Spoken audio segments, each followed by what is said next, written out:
Hey guys, मैं पहुंच गया हूँ स्वर्णभूमि एयरपोर्ट बैंकॉक। और बेसिकली मेरा जो इमिग्रेशन है वो क्रैबी से हो गया था, तो इसलिए मुझे यहाँ पे CIQ के थ्रू जाना पड़ेगा। जो CIQ पैसेंजर है वो डायरेक्टली जो है क्रैबी से बैंकॉक और बैंकॉक से मुंबई जाता है। उसको लेओवर के अंदर बैंकॉक के बाहर जाने नहीं मिलता है। जो प्रोसेस है वो काफ़ी स्मूथ हुआ इमिग्रेशन का। विदिन मिनट्स स्टैम्प मार दिया और सिक्योरिटी चेक भी बहुत जल्दी हो गया। क्रैबी में भी जल्दी हो गया और स्वर्णभूमि एयरपोर्ट में भी जल्दी हो गया। मगर अभी इस जल्दी का मैं क्या करूं, मुझे 6 आवर्स का लेओवर है।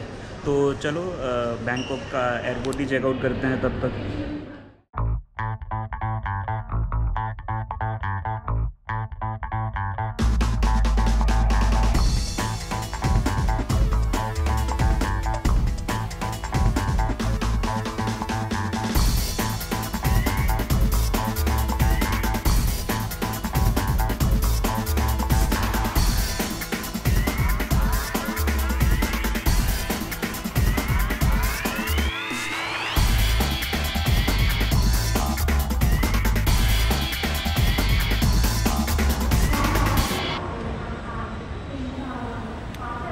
तो गाइस, मेरा लेओवर जो बैंकॉक एयरपोर्ट के ऊपर है, मुझे एक्चुअली नहीं लग रहा है मैं एयरपोर्ट पे घूम रहा हूँ। मुझे लग रहा है कि मैं थाईलैंड के बहुत बड़े मॉल में घूम रहा हूँ। लिटरली ये एयरपोर्ट कम और मॉल ज़्यादा है, तो शॉपिंग करने वालों की तो ये जन्नत है लिटरली। जिसको भी शॉपिंग करनी है, जितने बचे कुचे आपके थाई बात है, यहाँ पे आप 100% जो है वो यूज़ कर लेंगे। तो अगर आप मुंबई से फुकेट या फुकेट से मुंबई ट्रैवल कर रहे हैं या क्रैबी से मुंबई ट्रैवल कर रहे हैं, तो आपको ये बैंकॉक का लेओवर ज़रूर मिलेगा। तो अगर आपको अच्छी तरीके से एयरपोर्ट घूमना है तो आप आराम से 2 से 3 घंटे का लेओवर जो है वो ले सकते हैं। मगर मेरा लेओवर जो था वो थोड़ा ज़रूरत से ज़्यादा था, 6 घंटे का लेओवर। मुंबई फुकेट और मुंबई क्रैबी, ये दोनों के बीच में डायरेक्ट फ़्लाइट्स भी जाती है, मगर वो बहुत एक्सपेंसिव होती है। तो इसलिए मैंने ये जो कनेक्टिंग फ़्लाइट ली है, क्योंकि मेरे हिसाब से जो 6 घंटे का लेओवर था उसके अंदर हम थोड़ा सा बैंकॉक भी घूम आते, मगर वो एक्चुअली अलाउड नहीं है कनेक्टिंग फ़्लाइट्स के अंदर। तो ये थोड़ा सा मिसगाइडेंस था कि भाई बैंकॉक में आप बाहर जा पाएंगे। तो अगर आपको बैंकॉक भी घूमना है अच्छे से, तो मेरे ख्याल से आप 1 या 2 दिन का बीच में गैप ले सकते हैं। ऐसी बहुत सारी फ़्लाइट्स हैं जो 24 आवर्स के गैप के अंदर चलती हैं। तो वो मेरे ख्याल से, अगर आपको बैंकॉक ज़्यादा नहीं देखना है, थोड़ा सा ही सिटी में जाके आना है, तो 1 दिन का हॉल्ट आप ले सकते हो, अगर आपके ट्रिप का फोकस क्रैबी और फुकेट के ऊपर है तो। और यहाँ पे पूरे के पूरे कॉस्मेटिक्स का ये जो फ्लोर है, यहाँ पे हर फ्लोर पे अलग अलग चीज़ें हैं। तो ये पूरा का पूरा देखोगे तो बैक टू बैक जो है कॉस्मेटिक ब्रांड्स हैं, जितने भी इंटरनेशनल ब्रांड्स हैं सारे के सारे यहाँ पे हैं।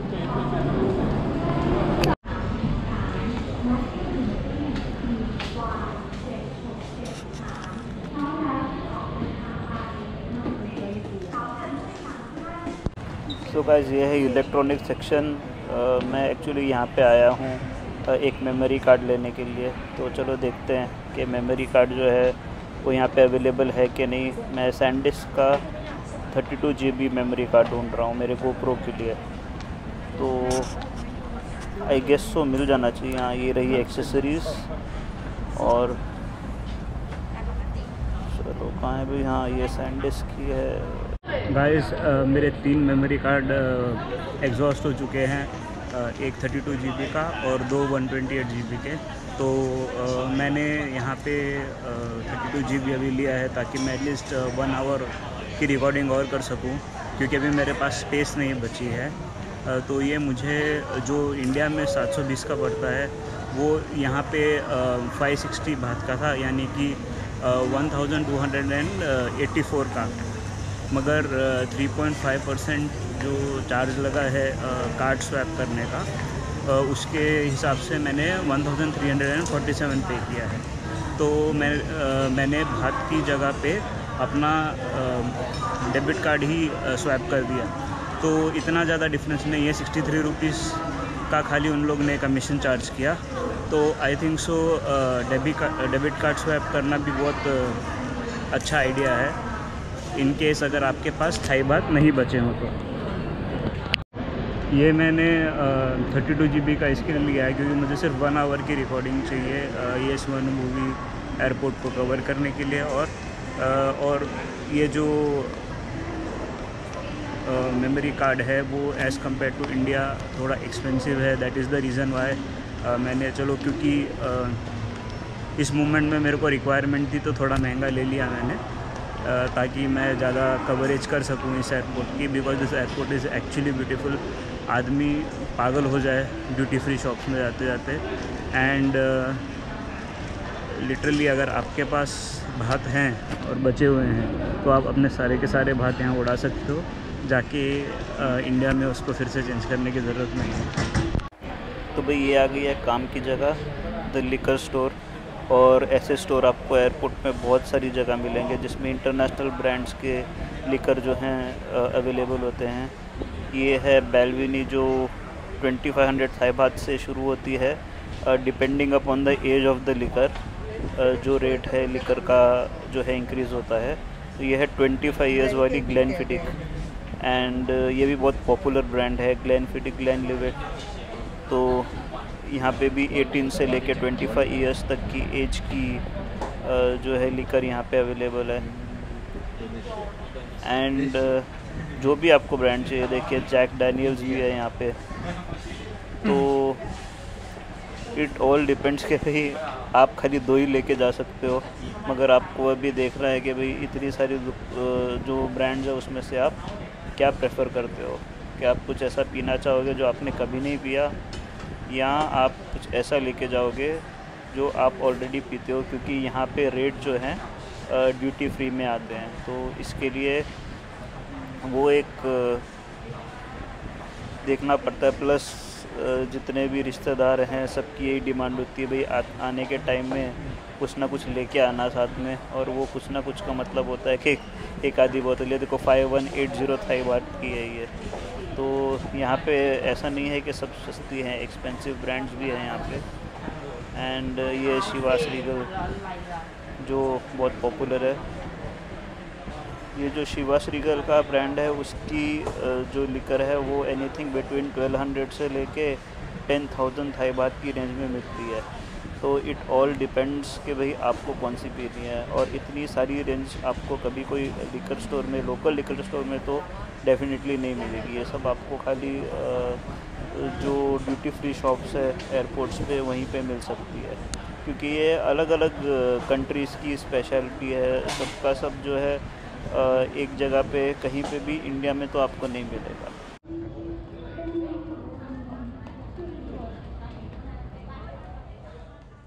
क्या आप बता सकते हैं कि ये क्या है? It is the river of life, यानी कि ये यहाँ का वॉशरूम है एकदम रॉयल लुक में। अगर आप वेजिटेरियन हैं तो आपको इंटरनेशनल ब्रांड्स में तो कुछ अच्छा वेजिटेरियन मिलने वाला नहीं है, क्योंकि 95% ऑफ द डिशेस जो है यहाँ पे थाईलैंड में, और वो भी पॉपुलर ब्रांड्स के जो भी आउटलेट्स है उसमें आपको नॉन वेज ही मिलेगा।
अगर आप बैंकॉक के सुवर्णभूमि एयरपोर्ट के ऊपर हैं तो आपको ये स्टोर मिस नहीं करना चाहिए।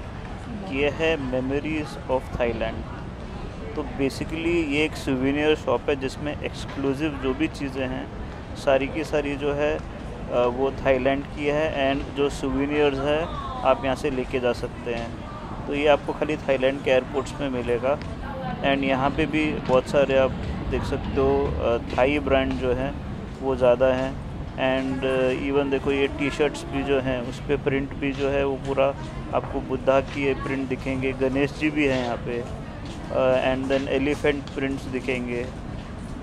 तो थाई भाषा के अंदर भी जो है प्रिंट्स हैं, तो ये सब मिलता है। इवन देखिए यहाँ पे मग्स हैं, ऑल्दो तो ये डिज़नी के हैं, मिकी माउस वाले, मगर यहाँ पे ऐसे एक्सक्लूसिव मग्स भी हैं जो एज सुवेनियर्स आप लेके जा सकते हो। तो इवन यहाँ पे ये आर्ट और हैंडीक्राफ्ट का भी एक बहुत अच्छा सेक्शन है। यहाँ पे आपको सब एकदम यूनिक प्रोडक्ट्स मिलते हैं। तो ज़रूर एक बार आप आएंगे यहाँ पे तो ये जगह का तो राउंड ज़रूर मारना, क्योंकि ये आपको खाली थाईलैंड में मिल सकता है। एकदम यूनिक स्टोर है ये, और ये वाकई में ही सारी की सारी आप अपनी थाईलैंड की मेमोरीज़ इस स्टोर से लेके जा सकते हो, क्योंकि ये आपको आपके थाईलैंड ट्रिप की याद दिलाएंगे जब भी आप यहाँ से ली हुई कोई चीज़ को देखोगे।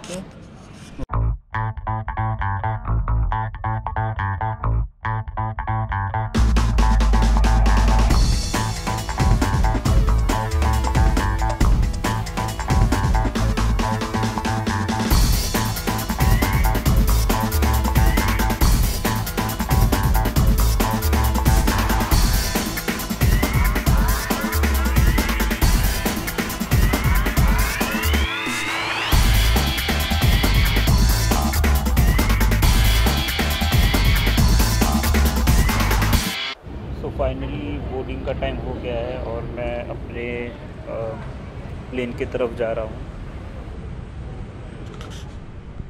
और टेक ऑफ के लिए तैयार। थोड़ी देर में ही ये फ़्लाइट निकलेगी मुंबई के लिए।